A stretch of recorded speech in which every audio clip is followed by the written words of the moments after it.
یہ مسجد حرام سے جس عالم سے ملاقات ہوئی نا تو 10 سال سے چھپا ہوا، اور شیعہ لوگوں نے اس کے سر کا انعام کر دیا، اتنا انعام دیں گے جو اس کا سر کٹے۔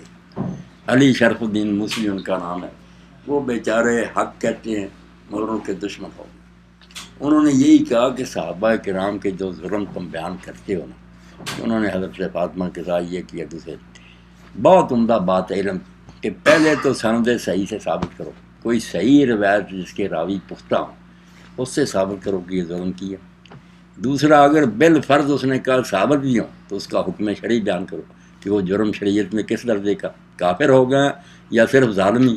اگر ظالم ہیں تو گناہ گار ہی ہیں، گناہ گار پر لعنت کیوں کرتے، اس کے لیے معافی کی دعا کرو۔ یہ دو نقطے بڑے قیمتی ہیں کہ پہلے یہ ظلم صحیح سند سے ثابت کرو، کوئی صحیح سند نہیں ملے گی، خود ہی جھوٹے ہیں، اور اگر ثابت بھی ہوں تو گناہ ہی بنتا، کفر تو نہیں بنتا، کیوں تم ان کو اتنا برا برا کہتے۔